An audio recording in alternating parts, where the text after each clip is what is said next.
Kevin tell her the one ikese pa beto ama Wontumi chema Wontumi as one no anodin uhwema Wontumi pa chese police penny wanya wakotena fia na so wakona homigye mu kakra DSP Kofi sapon a wonu sese o trefe na so uhwema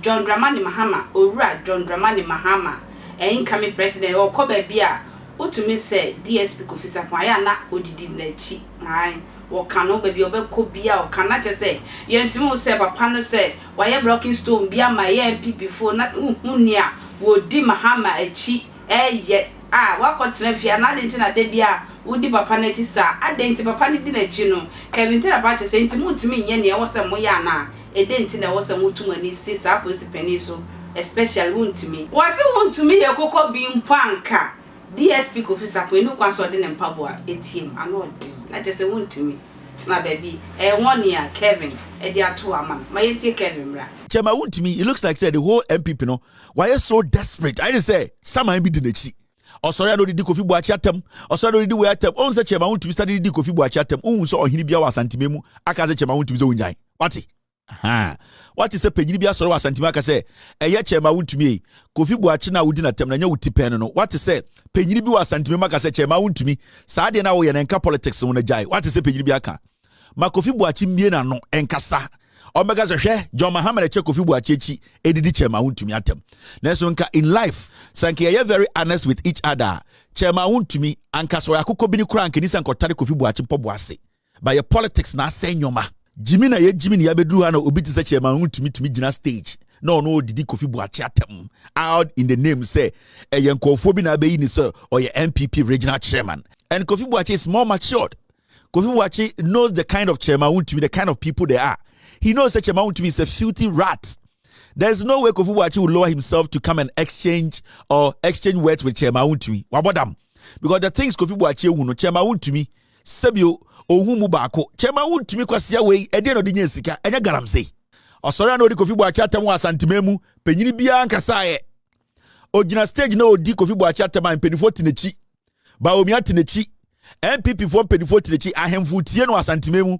Obianti ye ma Kofi Boakye replied eyedien Chema Wontumi obeti de besi sa nkwase asuman mu ma yenjai sa nyatwom and this kind of hypocrisy no mum penifo na mudidi MPP echi ne yeni penifo na e wa santimemu no mum ma yentwe ye ho mfiri nyatwom ho na sebio nyatwom bekuye enkofo ni jimia na etia omo a musi emu ade.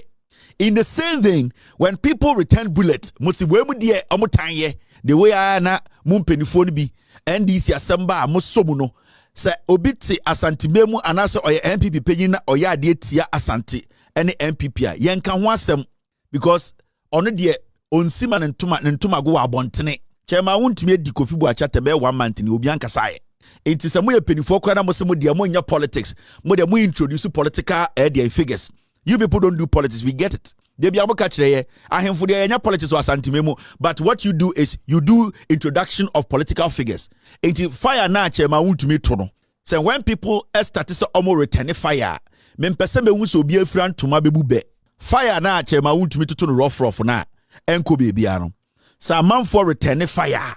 Memma obi afran toma embe china onye yire ne to embebu be. Sa nkwase de Chema Wontumi ye no. So bi so sheda bodam na oye de Chema Wontumi ye ni bia mema obia embeka se onu de ne ntoma na efe onu de sebio ne to na edin onu de sebio ne nananam na tebe nti ode be ebe chirechirem. Kofi Boakye serving the Ghana Police Service with all his heart. Kofi Boakye is one of the young men called Ghana Police Service at the age of 18 years.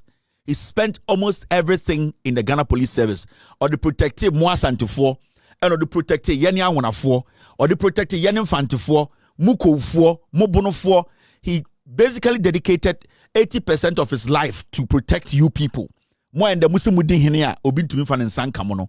Intene obi te se Chema Wontumi gina ho na in the name of politics inti opese or drag Kofi Boakye to where it's not supposed to be a. Mo ankasa na Attacks ne started to toa. So Attacks become on toma mo obi ankasa. Yes, started to Attacks bia because you see who so man for Attacks. Yes, started say ye to Attacks bia me will be a bebu be.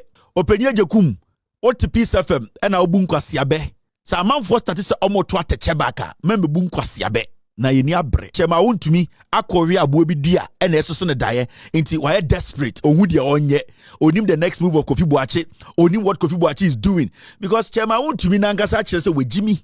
But I don't blame Wahemfo no any pedifo mo asantememu if you say chema Wontumi ya ene nakwara aponchireni ka kire mu asantefo mpenifo including asantefo ahemsamo ya jantrafo chema Wontumi Emma Morris Ampotna ni TV so ka say asantefo ahemfo mu ye tutufo ya jantrafo amanfo yire no mani asase na moton na galamse na moye ebesi nne ya ntehwe Emma kwasia we nya ataban enam asantememu ende ekekan kwasia sam se Kevin Taylor be chechiri ma yesi odi otumfo atem atenie be na so change Morris Ampao eka che otumfo so kwasia atenie be na chensa atenie ben ena chema Wontumi ne employee Morris Ampao etra the TV so edi ahemfofo amwa asantememu atem atenie be na chensa ene de yente ye hey asem we dia no what makram